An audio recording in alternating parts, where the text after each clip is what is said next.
설악산 깊은 품에 하늘에서 꽃이 내려앉았다는 이름을 가진 곳 천화대. 산을 즐겨 찾는 이라면 누구나 한 번쯤은 들어봤을 이름입니다.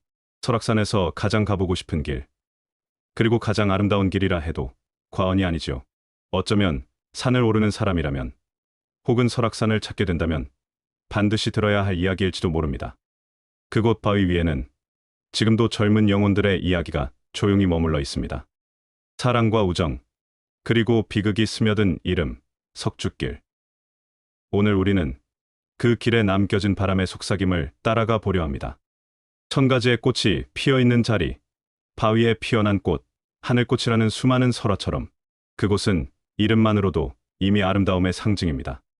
비선대에서 철계단을 지나 천불동 계곡을 따라가다 보면 어느 순간 우측으로 열리는 길, 그곳에서 시작해 공룡능선으로 닿는 긴 여정은 설악을 대표하는 수십 개의 봉우리를 넘어야 하는 웅장한 산의 세계로 이어집니다. 희야봉에 서면 범봉을 향한 능선과 설악골, 그리고 잦은 바위골이 서로 갈라지며 길을 열어줍니다. 특히 잦은 바위골에 들어서면 50m, 100m를 단숨에 쏟아내는 장대한 폭포가 눈앞에 펼쳐집니다. 그 순간 발길은 절로 멈추고 가슴은 벅차오죠. 천화대에 오르면 화채봉과 동해의 푸른 바다가 눈에 들어오고 북동쪽으로는 우뚝 선 울산바위가 먼 시선을 붙잡습니다. 그 길 위에서 풍광은 끝없이 변주되고 조망은 끝없이 마음을 흔들고 말지요. 그리고 그 중에서도 설악골과 범봉 사이 거대한 성곽처럼 솟은 바위 틈, 그 침리를 따라 이어지는 능선에 오늘 이야기의 주인공이 되는 석주길이 있습니다. 석주길에는 한편의 슬프고도 아름다운 사랑 이야기가 깃들어 지금도 인터넷을 통해 전해지고 있습니다. 그것이 온전히 사실인지 아니면 사실이기를 바라는 마음이 더 씹혀진 전설인지 알 수는 없지만 우선 그 이야기를 따라가 보려 합니다.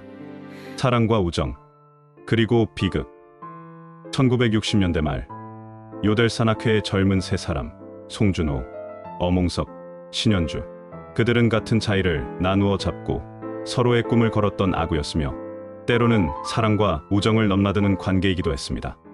그러나 송준호는 어느 날 깊이 고민 끝에 호련히 두 사람 곁을 떠납니다.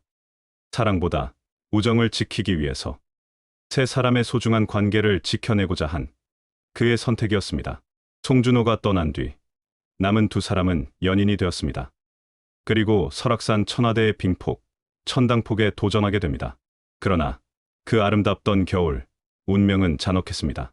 빙벽을 오르던 신현주가 미끄러졌고 그녀를 지키려던 어몽석은 망설임 없이 몸을 날렸습니다. 사랑하는 이를 지켜내려는 단 한 번의 선택. 하지만 확보물은 그들의 무게를 견디지 못했고 두 연인은 한 줄의 자일에 묶인 채 차가운 빙벽 아래로 추락하고 말았습니다.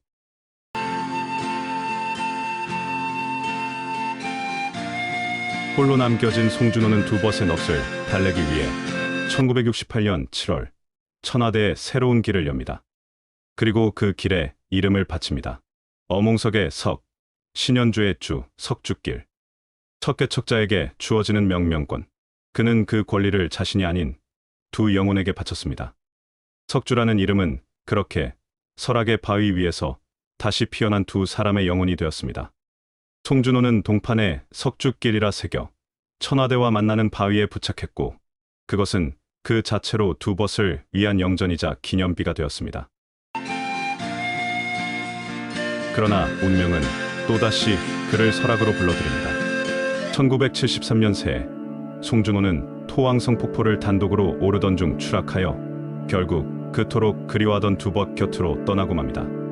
그의 가슴 속에는 연인이 손수 짜준 목도리와 장갑, 모자가 고이 품어져 있었습니다. 죽음을 예감이라도 했던 것일까요? 그는 등반 하루 전 마지막 편지를 남깁니다.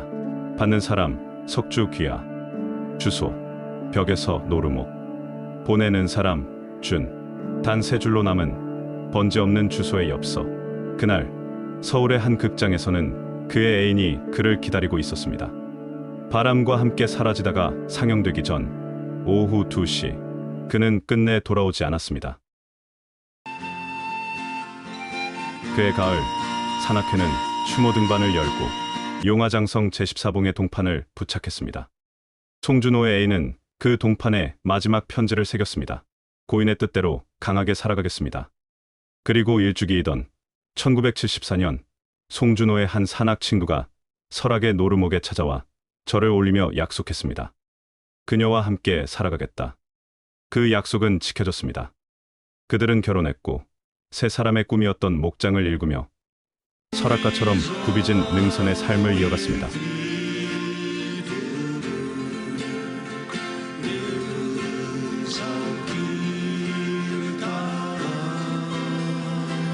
지금 설악산 노루목에는 새 영혼이 함께 잠들어 있습니다. 그들을 기리는 비문은 이렇게 남아 있습니다.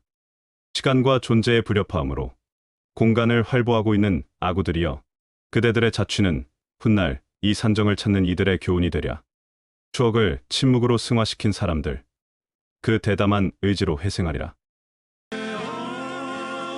그렇게 탄생한 석주길은 더 이상 단순한 암릉이 아니라 세 사람의 사랑과 우정, 그리고 영혼이 머무는 길이 되었습니다. 세 사람의 이야기는 훗날 설악가라는 노래로 불려지며 지금도 대학산 학부 사이에서 구전되고 있습니다. 설악의 바람은 여전히 세 사람의 이름을 부르고 천하대의 바위에는 지금도 하늘꽃이 피어난다. 설악에 깃든 너무나 아름다운 이야기. 그러나 과연 사실일까요? 석주길의 전설의 진실은 요델산 학회 백인섭 씨의 산을 말한다. 설악산 석주길의 내력을 보면 잘 알 수가 있습니다. 1969년 여름, 나의 길고도 짧은 7년의 대학 시절이 마감됨에 따라 나는 내 생의 마지막 잔치라는 마음으로 요델 클럽을 총동원하는 아주 긴 대규모 설악산 학예원정을 시도했다. 졸업하면 사는커녕 먹고 살기 위해 힘들 것이라고 생각했기 때문이다. 내설악과 외설악을 속속들이 섭렵했던 20일간의 학예 장기 등반을 마치고 설악동에서 하루 휴식을 취하던 중 놀러나간 팀들이 뜻밖의 사고를 당했다. 엄홍석과 신현주 두 대원이 폭포로 떨어져 익사하는 사고가 일어난 것이다. 우여곡절을 거치면서 천신만고 끝에 그들의 시신을 건져내어 설악동 개울가로 옮겨서 장례를 치른 후 노루목에 묻었다. 사고를 수습하느라 3일 동안 식음을 전폐하다시피 하면서 초긴장 상태로 보낸 나는 장례 직후 그동안 도와주었던 설악동 원주민들이 권하는 경월소주를 주는 대로 들여 마시고는 정신을 잃었다.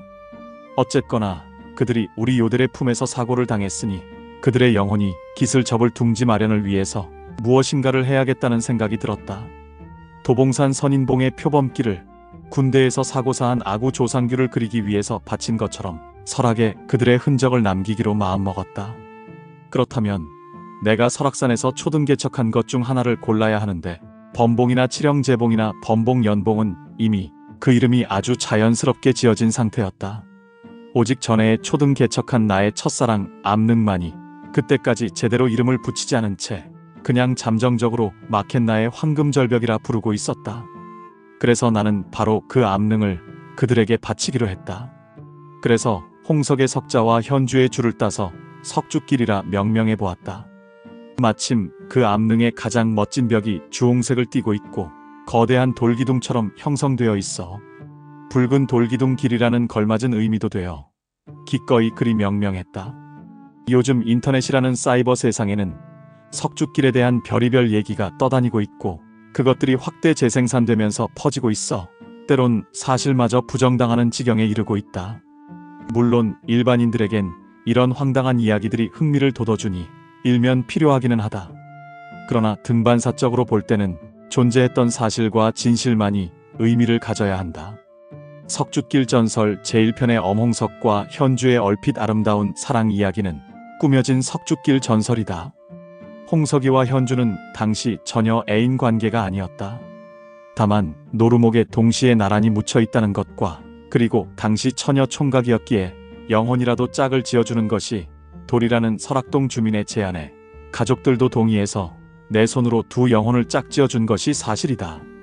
그런데 석주길 전설 2편에서는 토항폭 사고로 죽은 송준호까지 끼워서 삼각관계에 운운하는 얘기까지 떠돌고 있다. 허구가 허구를 재생산한 것이다. 송준호와 엄홍석은 아주 가까운 단짝 친구였다는 것이 사실이다.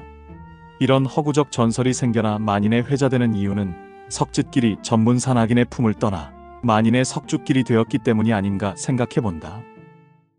참으로 너그럽고 멋진 말로 마무리를 하시는 산악인입니다. 아름다운 이야기는 언제나 진실 위에 피어날 때 더욱 깊은 울림을 줍니다. 비록 그 진실이 어디까지인지 다 알 수는 없어도 도가 지나치지 않을 만큼의 아름다움 속에서 우리는 우리가 바라는 진실을 찾습니다. 철학의 품에 새겨진 석죽길은 단순한 암릉이 아닙니다. 그곳은 사랑과 우정, 그리고 젊은 영혼들이 남긴 영혼의 노래입니다. 비극으로 끝난 여정이었지만 그들의 선택과 마음은 여전히 바람결에 실려 바위 위의 꽃처럼 피어오르고 있습니다. 언젠가 당신이 석죽길에 서게 된다면 그 길 위에 남아있는 발자취를 따라 천천히 걸어보시기 바랍니다.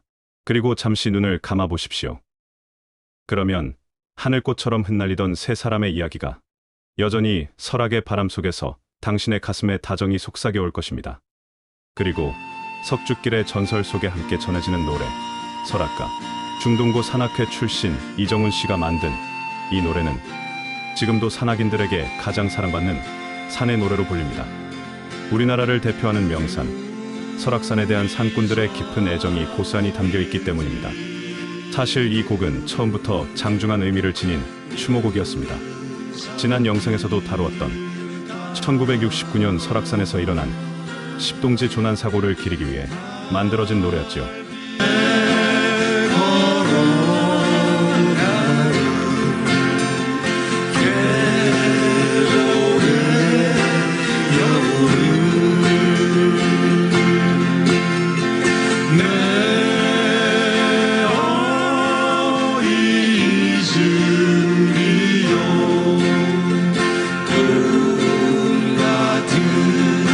사